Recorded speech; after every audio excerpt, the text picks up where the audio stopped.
Hello and welcome to our quarterly billing and coding live Q&A. Thank you guys so much for joining us live.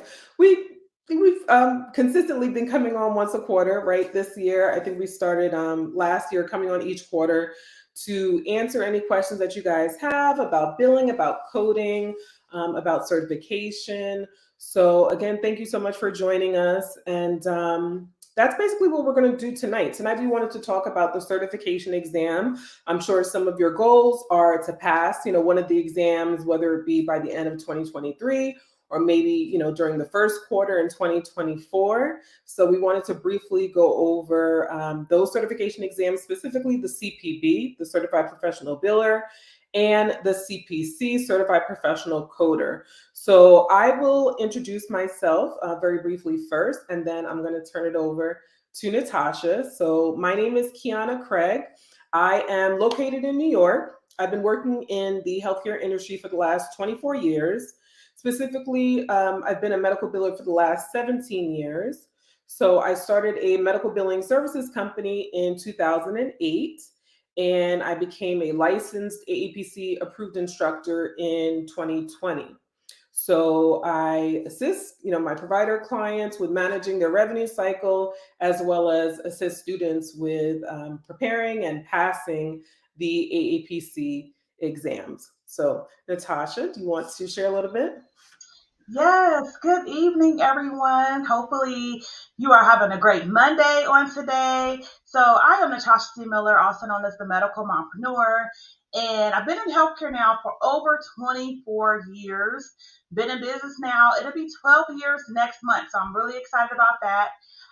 And we have been helping women and moms to become certified as a certified professional coder. We also provide consulting services, training, medical billing services. And so that is just a little bit about me. We're going to get more into the Q&A, dive into it. So we just thank you for coming. Invite your friends, invite your families, anyone you think may be interested in this career path. Invite them over so they can ask their questions and learn more about this industry.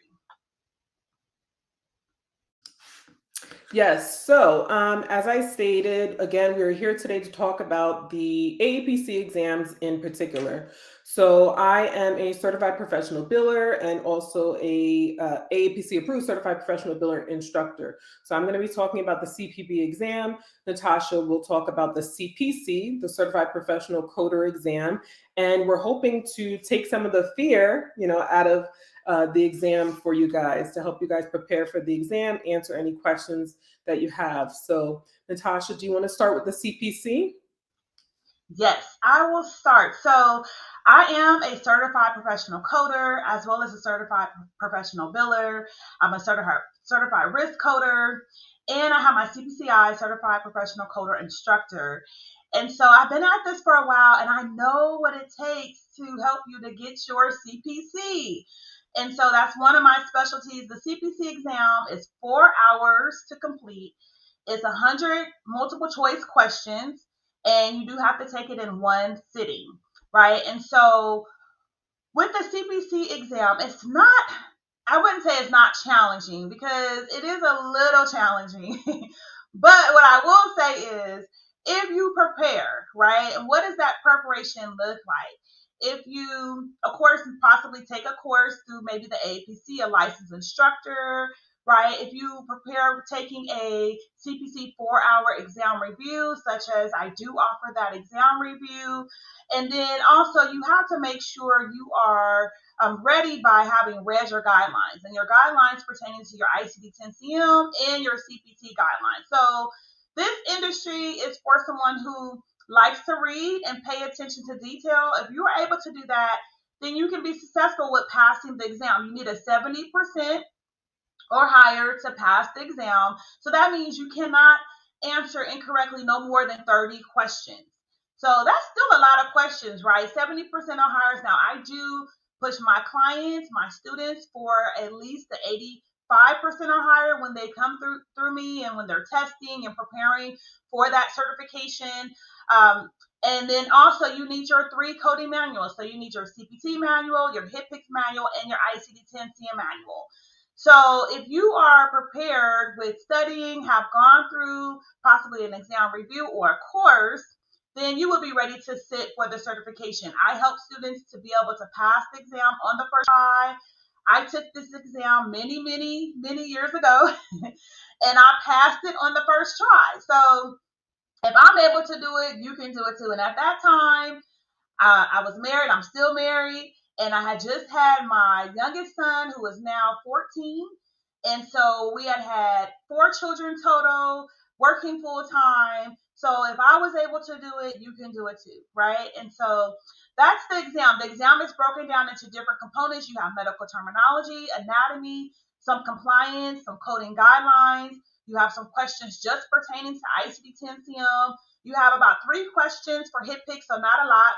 Majority of the questions for your CPC exam will come out of the CPT manual. The exam is heavily weighted on the CPT manual. So I stress a lot with reading your guidelines, underlining, highlighting keywords so those things stand out, tabbing your books, right? So important that you tab your manual so you're able to move through your exam quickly, because it is a timed exam. And then one last thing I want to share with the exam, you have 10 cases that is for a question. So it's an actual coding case, but it's multiple choice. So just be mindful of that the entire exam is multiple choice. Your answers are there. You just have to know how to find your answer, and I help you to be able to do that. And as a result, I'll share now, but we'll talk more about it. I do have a CPC exam review replay available. It's 4 hours. We'll put that information in the chat for you. If you are someone that's going to be taking your exam soon, before the end of the year, you need to get this replay. And you also can receive 4 CUs for it if you are already certified in the industry. So I will turn it back over to Kiana. And let me see, are there any questions that have come in for me just yet? I see a question. Would you recommend coding with billing or not? I've done coding a long time ago, and I'm only interested in billing as a business input. Okay, so that's a great question. You do not have to do coding if you are interested in billing. So if you're just interested in starting your own billing business, if you are certified as a biller, you don't have to be certified as a biller to start your business. You can just do billing. You don't have to do both. All right. And then Kiana, I think the other question is for you. How long is the billing course? And I'm going to turn it over to you. Okay, great. Thank you. Yes, I will get to that question. I'm just going to introduce the CPB a little bit. That is AAPC's billing credential, the Certified Professional Biller credential. I have a lot of notes here. I actually have a couple links that I'm also going to drop in the chat for you guys. So let me drop the first link. Actually, this is on AAPC's website, and it's going to give you the breakdown of the CPB exam. It's really important that you guys review that. I just put it in the chat. You can bring it up on your end, and you probably want to bookmark it because it's a really important page on their website. So I'm not going to go over it in a lot of detail, but you'll see that the CPB exam consists of 135 multiple choice questions. And same with the CPB exam, you need a 70% or higher to pass. So you do have to answer at least 95 questions correct. Again, they're multiple choice questions. I know there have been some talks about fill in the blank, but that is not in play as of yet. That's something that's in beta from what I understand. And AAPC Andy has already expressed in the Facebook groups and on the AAPC lives that they do, that they will definitely inform us in advance when those fill in the blanks will be on the exam and on which exam. So that's not something that is in play as of yet. That's in beta, and they would ask you your permission if that's something you want to participate in prior to seeing those types of questions before it's made public. But it's 135 multiple choice questions. You're going to be questions on the types of insurance. There are 29 of those questions. Billing regulations, there's 17 of those questions. HIPAA and compliance, 7 of those questions. Reimbursement and collections, 19 questions. Billing and claims, 19 questions. Coding. Now there are 10 coding questions out of 135. So that's a very small fraction of the exam. So although this is not a coding exam, it's a billing exam, there are some coding questions. And when you see the exam being advertised as open book, they're referring to the code books because we're not memorizing all of those tens of thousands of codes. So you have to have the code books with you during the exam. You cannot have your textbook, but you will need the 3 code books, the ICD-10-CM, the CPT, and the HCPC. So again, there are 10 multiple choice coding questions. You'll be able to go directly to the tabular section in the code books, look directly, for the codes for the answers. And those 10 questions could also consist of modifier questions. So basically, we have to familiarize ourselves with the code books. We're not actually coding. When these types of questions are not actually coding questions, because that consists of actually reading medical documentation and translating, the procedures and services and diagnoses into those codes. That's not actually what we're doing. On the billing exam, we're given multiple choice answers. We're going directly to the codes and selecting the most appropriate answer. So there are also 34 questions that are part of the case analysis. So there will be case studies. A lot of the questions can consist of the CMS 1500 claim form. So you definitely want to familiarize yourself with that form in its entirety. You want to know what each field means and what's required in each field. And you may also see some UB04 claim form questions as well. So again, I did put the link in the chat for you guys to go over that when you have time.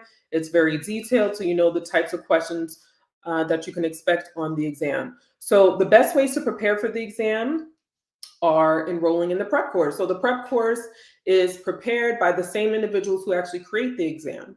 So they're giving you, the material, they're giving you the curriculum that you need to study to prepare to pass the exam.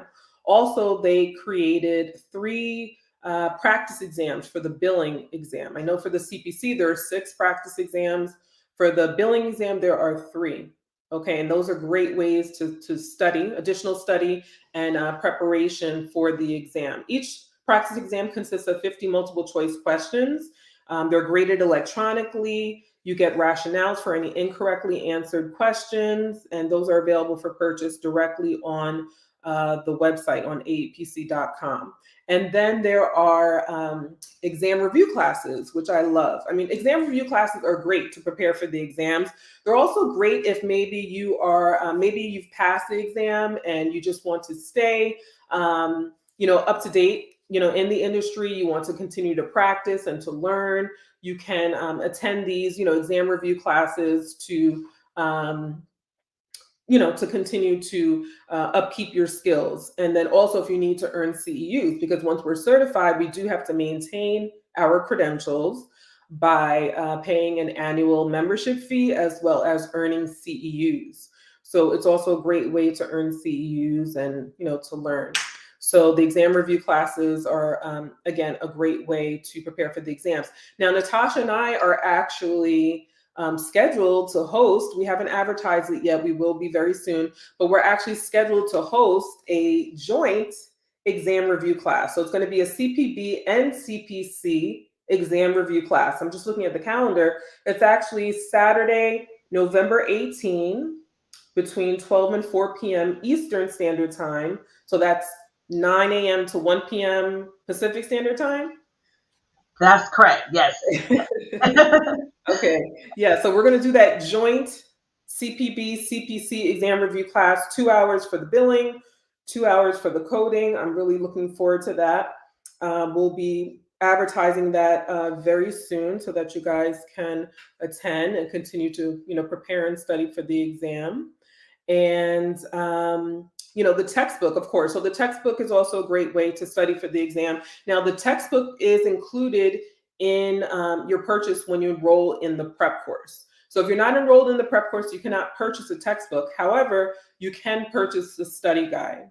Okay, and the study guide is just, a shorter version of the textbook. It has the materials that are going to be covered on the exam, as well as practice exam questions in that as well. So a couple changes that I wanted to talk about for the exam for AAPC are that they are going to discontinue paper exams at the end of this year. So if you only want to take a paper exam, you have literally just a couple weeks left. I believe the cutoff date to schedule a paper exam is December 19th, if I'm not mistaken. Yes. So, okay, good. Thank you. So if you want to take a paper exam, that's with a test booklet and a Scantron sheet and a pencil bubbling in those answers, you have to schedule that prior to December 19th because this is the last year that they will offer that. As of January 2024, all of their exams will be electronic. So you will have to take them on a computer. There will be no more paper.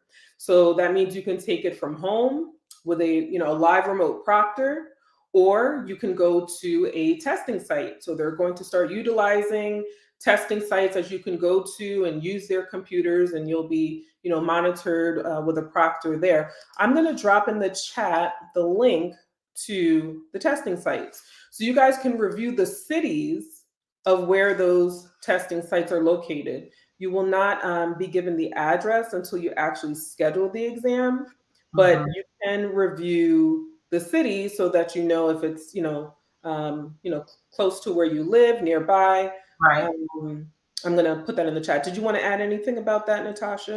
Yes. So I just would encourage you, if you know you want to take a paper test, the paper exam, get that exam scheduled right away. You have to schedule your exam at least 4 weeks in advance anyway. And so we are winding up the month. The end of the year is almost here. But I also will say, don't be afraid to take your exam in person.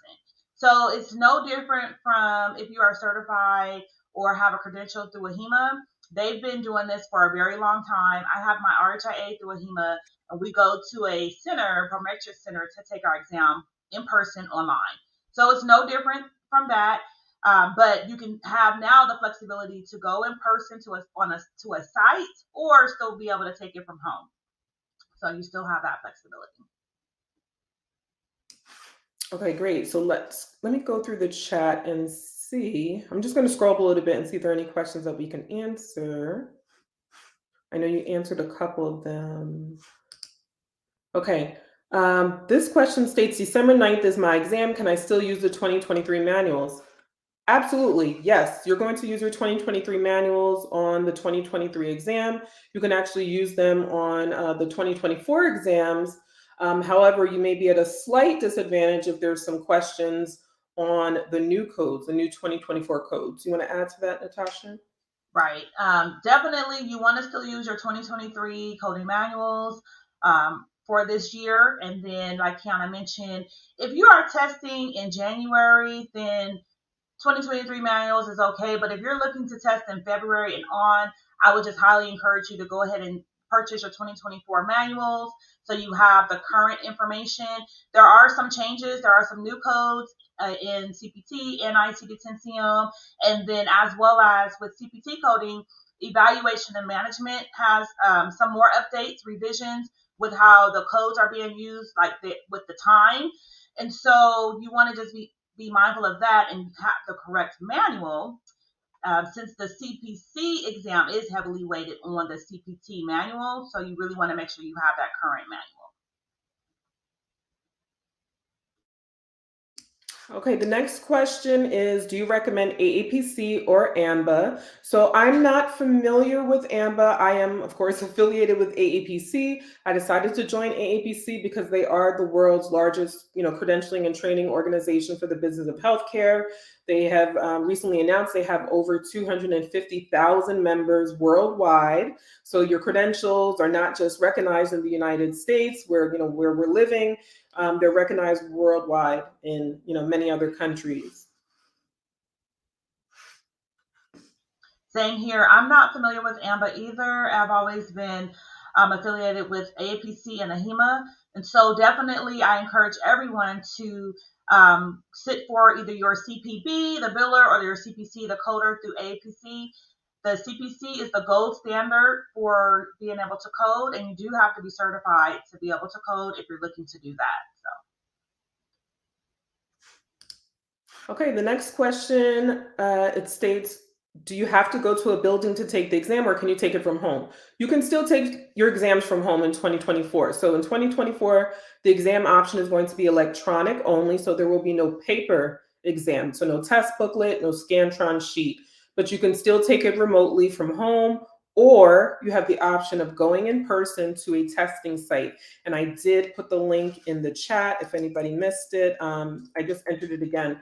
I did put the link in the chat for the testing site so that you can browse the cities of where they are located in each state.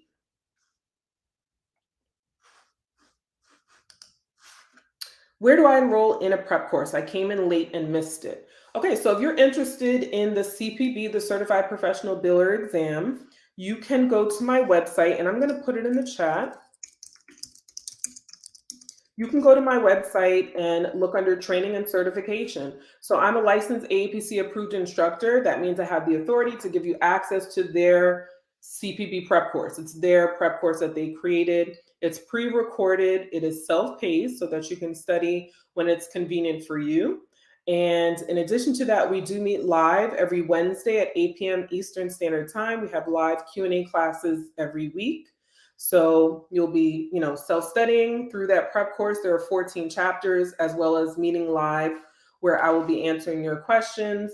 My signature course is called Biller Boss Bootcamp. So in addition to giving you access to the CPB prep course, you will also get access to my billing and software training course. So you're not only getting the formal education through the certification prep course, you're also getting actual hands-on training using real medical billing software with a medical billing expert. Again, I've been doing medical billing for 17 years. So I'm going to assist you learn the different stages of the revenue cycle and master the fundamentals. Okay, as long as you master the fundamentals, you will have the basic skills that you need to start applying for entry-level positions. And then Natasha, you want to share a little bit about the CPC prep? Yes, so the CPC prep, I would highly recommend going directly to the AAPC for that course. And then if you are someone who has already taken the course and you need help with passing your exam, then I do have my CPC exam review. And so that is available as a replay. And you can also receive 4 hours of CEUs. And then Kiana and I will also be doing a CPB, CPC exam review on the 19th, so you can catch that as well. But I'll put the link back in the chat for the CPC exam review. Our joint review is on the 18th. I just want to correct that date, Saturday the 18th. Yes. Mm-hmm. And we'll be posting that on our social media sites this week. So you'll be able to get the link to enroll and attend live. And we'll go over, again, it's going to be 2 hours of CPB prep, 2 hours of CPC prep. We'll be going over practice exam questions, case studies, what to expect on exam day, how to prepare, frequently missed questions. We're going to be going over a little bit of everything on that day. It's a total of 4 hours, and it is AAPC approved for 4 CEUs. So even if you're already certified and you're just looking to earn some additional CEUs, it's a great way to get some continuing education and to earn those CEUs.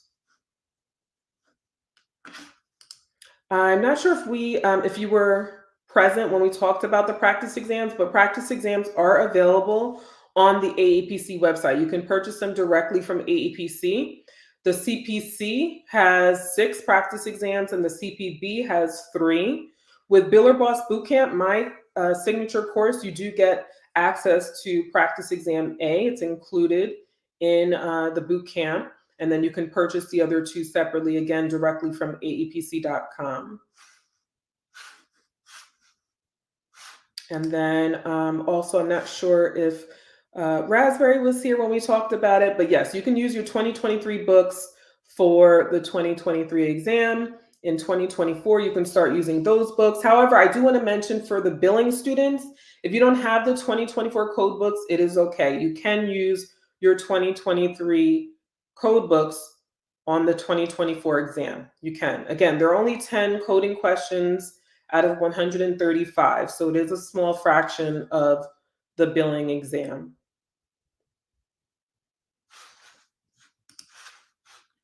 Okay, so the next question is, how long is a billing course? Do you help with job placement once certified? I do not help with job placement. I don't do job placement assistance. There are staffing agencies out there that will assist you actually at no charge. So if you Google healthcare staffing agencies, there are plenty out there that can assist you with finding opportunities. Again, there's no charge to the applicant. The employers actually pay them for that service. The billing course, the CPP prep course consists of 14 chapters. It is pre-recorded and self-paced. So you can go through that as quickly as you want, or you can take a little bit more time. You do get 6 months access to it when you enroll. I can tell you the fastest that some of my students have completed that is 2 months. They've completed the prep course and gotten certified pretty quickly in just 2 months. There is no rush. Again, you do have 6 months access to the prep course, and then you can take the exam once you are ready. The billing training course is also pre-recorded and self-paced, but we do meet live over a 6-week period, again, with those live Q&A classes where we go over the billing course, which again is a hands-on billing and software training course. So that's actually teaching you how to do the job, the day-to-day duties of a medical biller. Natasha, you want to take this one? Yes, I want to take this one and then also add to the job placement thing as well. So I do have a webinar that helps you to get your LinkedIn profile built up, and it's an on-demand webinar. So I would highly recommend, if you do not have LinkedIn, to go ahead and get that going, because that is where you can find a lot of opportunities. So I'll drop the link in there. And then if you do have LinkedIn and you have not maximized it, it's still helpful. I show you how to find jobs, how to actually get your profile set up. It's really great. So that would be good. So this question, how do you get the CPCA removed when employers require CPC with experience? So this is another great question. I have another webinar coming up this Saturday, my fall webinar, my quarterly webinar. It is breaking into medical billing and coding, landing your first job with no experience. So I would highly encourage you to attend this webinar. If for some reason you cannot attend it live, you can catch the replay for 30 days only. But I'm going to show you exactly that, how to actually get into the industry with no experience. And you'll be amazed at some of the things that you probably have just overlooked. But we're going to do a deep dive into navigating the career path, earning potential and growth, building out your impressive portfolio, just understanding the landscape of this industry. And then we're going to dive into the insider's guide to job hunting. So there are opportunities out there and available to you to get into this industry. So I would highly recommend you to be able to attend this webinar or catch the replay, but you do have to purchase it. And I'm going to share with you all the tips to help you to get into this industry. So if you do have your CPCA, if you are not certified, it's still good for you. If you're in school, this is still a good opportunity for you. So hopefully that is helpful. So stay tuned. I'm going to drop the link in the chat right now for you.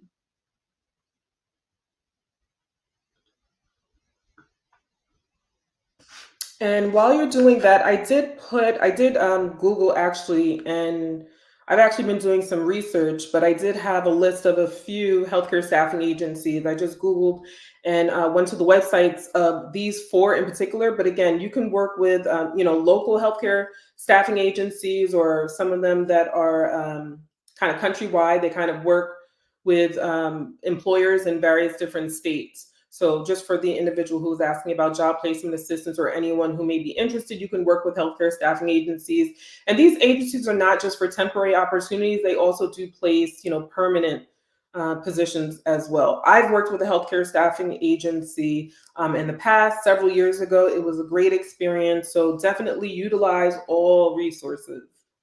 Yes, and just to add to that, Kiana, that's actually how I got started in the industry, was working with a staffing agency. So I'm going to talk about that as well. And sometimes it's just in the searching. A lot of times we don't know how to actually search for positions. And there's actually a lot of opportunities that have the CPCA out there too. So sometimes you just need to do your search a little different, and you can find those opportunities as well. Okay, we have another question. Is it better to start in an on-site or work from home? Is it better to start on-site or work from home? I would say that's going to vary. I would say probably it's going to depend on how good the training is. If you have a really great trainer who's able to assist you and you're comfortable, with computers and working remotely, you can do pretty well working remotely. If not, you may want to start out on site. I think it just varies. I think it depends on the scope of the work of what you're doing. I think it depends on the training. It depends again on how savvy you are. Um, with computers. I think that varies. But making that decision, of course, is going to be an individual decision based on the needs that you have in particular. I definitely started working out on site for many, many years. I worked on site. I didn't start working remotely until 2014. So I had already been working in the industry for many, many years. You want to share anything about that? Same here. When I started out, I was actually working on site. So it is different working on site compared to working from home if you're just getting started. Because on site, you do have that you can get up from your desk, go over to your coworker or even someone higher up to help you work through different things. But it's not out the question to start from home either. So again, like Kiana mentioned, if you do have your technical skills already in place, right? You know how to maneuver, you know how to research, and then maybe you already have a community or a tribe of individuals you can network with when you do have questions. That will be helpful as well. Because when you work from home and you're by yourself, you can get lonely, right? And so you got to know how to still be able to network even when you work from home and communicate and be able to talk with your peers in this industry when you're working from home.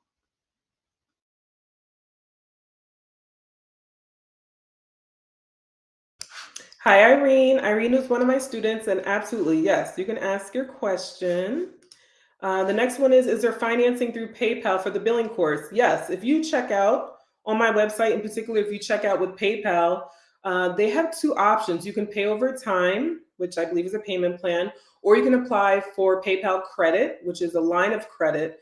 And you can possibly get 0% interest if you're eligible and you repay within 6 months. So those are some great options. So you can either check out with ShopPay or Affirm with a payment plan. You can check out with PayPal with a payment plan or that financing option, or also Climb. So Climb is a student lender. They're the same student lender that is affiliated with or partnered with AAPC. So I have also partnered with Climb, and that is also an option as well. So if you're interested in that student lender or student loan, you can reach out to me via email.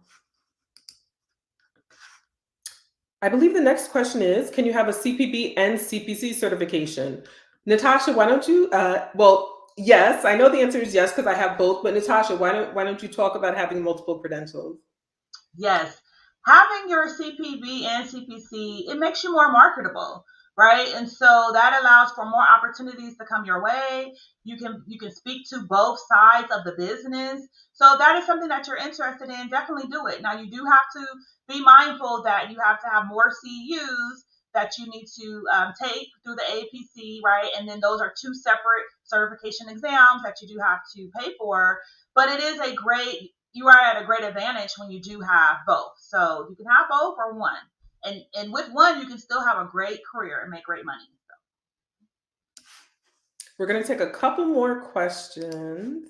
The next one is, does the course provide enough information to start a medical billing business from home? So my course focuses on training you on the fundamentals of medical billing, right? And that applies to any specialty, because billing is billing, regardless of the specialty. What's going to change are the codes, the CPT, ICD-10-CM, HCPCS, the modifiers, the place of service. The codes change, but billing, for the most part, will stay the same. So my course focuses on training you on how to do the day-to-day responsibilities of a medical biller, and then the CPB prep course prepares you to pass the exam.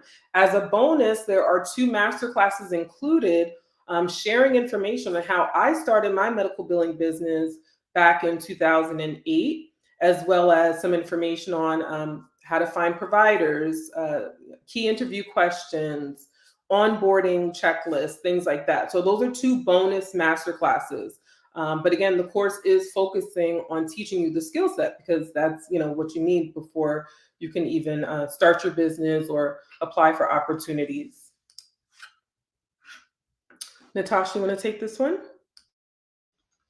Yes. Do you have to have your CPT and ICD-10 CM book to take the certification test? Yes, you do. You need to have all three of your coding manuals. So that is your CPT, ICD-10 CM, and your HIPICS manual in order to test. You need to have your books.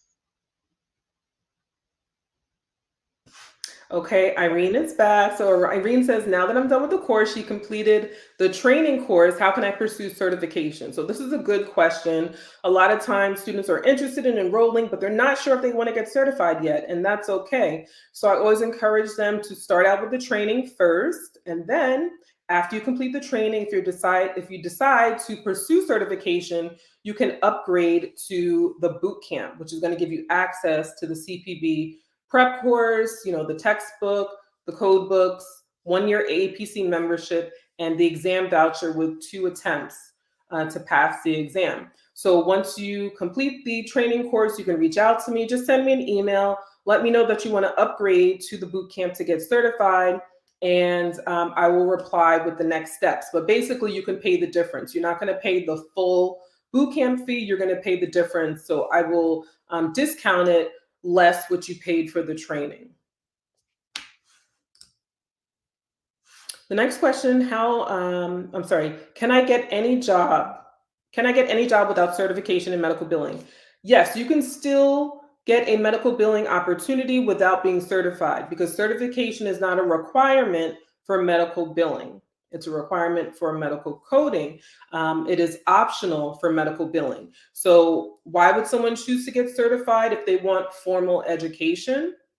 If they want to be part of, a membership organization like AAPC, for educational purposes. I was, working in medical billing for several years before I got certified, but I did actually want that formal education because I was a self-taught medical biller. When I started doing medical billing, I taught myself. I didn't have any training, actually on the job training or anything. So I wanted that formal education. So it is optional, and yes, you can obtain billing opportunities without being certified. Is CPB easier than the CPC test? I wouldn't necessarily say that. I mean, I think that's subjective. I see that comment actually a lot in the Facebook group. Some individuals who have taken both think the billing exam is easier. That may not necessarily be the case. For some individuals who love coding and maybe not so much billing may think that the billing exam is a lot more difficult. So, I just think that's subjective. Did you want to add anything about that, Natasha? I agree. So you actually have more questions on the billing exam than the coding exam. And Mm-hmm. there's more cases on the billing exam than the coding exam. So it just really depends on the person and possibly where they have more strong points at. If they're just more, maybe they have more coding background knowledge or billing background knowledge. I took both exams and I thought they both were challenging. I don't think anyone was so much easier than the other. You have to know your guidelines. You have to know where to find the information. For the business of medicine, the different insurances. There's so much that you have to know, even on the billing side, right? So yes, that's what I would say to that. You got to study for both of them. Yeah, absolutely. Absolutely. I mean, the billing exam does include, let me go back to the full list of the breakdown. I mean, some individuals think like the regulations are difficult, um, the HIPAA and the compliance questions. So I just think it's objective, but with the proper, preparation, you can pass, either or. Okay, let's take one more question. And I think both of us answered in the chat. Someone was asking the names of the code books for the exam. You actually need all 3 code books for both the billing and the coding exam, right? The ICD-10-CM, the CPT, and the HICPICS. Okay, this is going to be the last question for today. It says, "What are the names of all the different positions in the field, and which one is recommended to learn first and second, and so on?" I'm a beginner here. Well, I don't know if I can tell you all of the different positions, but I can tell you some of them. And you don't have to necessarily learn them in any particular order, but I'll use myself for an example. So the first position that I obtained in the healthcare industry was an emergency room registrar. So I was working in the beginning stages of the revenue cycle. Little did I know then the effect that I had on the revenue cycle. It's a really important stage, the beginning stage, obtaining demographics, the insurance information. Um, I was working with the codes, entering, codes and charges as well. But the beginning stages, so registration and scheduling, verifying eligibility and benefits are really, really important. Possibly like a referral specialist, a surgical scheduler. I've also done surgical scheduling for different specialties. That was a great opportunity to work not only in healthcare, but on the revenue cycle and to learn about codes. This is what I want to mention about codes, because one of the most frequently asked questions I get is if I have to learn coding as well. If I want to be a biller, do I have to learn coding as well? You have to learn intro to coding. You're not actually coding though, because coding, as I mentioned earlier, involves completing prerequisites, right? Like anatomy and physiology, pharmacology, pathophysiology, medical terminology. You have to take all of those prerequisites and be really good at it in order to be able to understand and read that medical documentation so that you can properly translate that information into codes. And that's not the role of a medical biller. A medical biller is working more so with the patients and the insurance, right? So we're verifying eligibility and benefits, we're creating those claims, submitting claims, ensuring the provider is reimbursed in full, possibly billing patients. But we're working with those codes that are on the claims, and those codes are provided to us.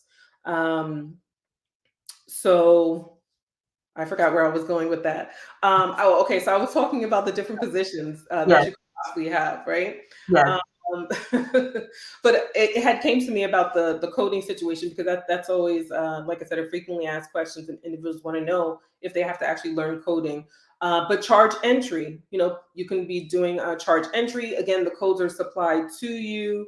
You can be working in accounts receivables, working on those outstanding insurance and patient balances, payment posting, right? Posting payments that are coming in from the insurance and from the patients. Are there any other positions you can think of, Natasha? So yes, you covered a lot of them. As a coder, they can be very simple to just a coder one, coder two, three, or a profi coder, a charge capture coder, for example. You can also see titles as ambulatory coder. And then if you want to go even further, if you already have experience, you can look at a trainer, an educator, an auditor. There are so many other roles that you can have as a coder, so you don't necessarily have to stay a production coder. And so those are just to name a few. But when you first start out, just as an entry coder, just look for entry level coder. You can, Google that or put that in the search engine, or put in the CPCA, for example, and see what just pops up. Because there, a lot of the organizations, they name the titles different. Some are similar, and then some aren't. So Good stuff. Okay. Thank you again, you guys, for joining us live. We love to come on again quarterly and answer any questions that you have, but we are always available. So feel free to reach out to us. We'll put our contact information in the chat, as far as our website and our email address. I'll share mine first, and then Natasha, you can share your information. So my website is justaskthebiller.com.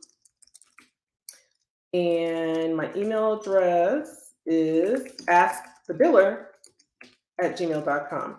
Okay, so I just put that information in the chat. And Natasha, you want to share yours? yes, I just put in our website, ncmhealthcare.com, and then our email is info@ncmhealthcare.com as well. And just to remind you, I have my fall webinar coming up this Saturday.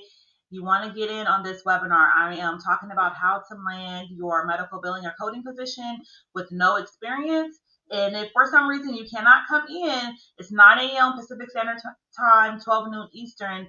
You can have access to the replay, but only for 30 days. But you do have to register for the webinar. So I would love to see you. I'm dropping a lot of nuggets, and then you'll have a chance to also ask some additional questions in the webinar. Yes, and be sure to follow us on social media. We're on Facebook and Instagram at Ask the Biller. Of course, here, subscribe here on YouTube at Ask the Biller. And Natasha, what are your handles? Yes, Facebook, Instagram at Medical Mompreneur. And so you can also find my website, natashacmiller.com. But if you just Google Medical Mompreneur, you'll be able to find me. Yes. Thank you guys again so much. Take care. Thank you.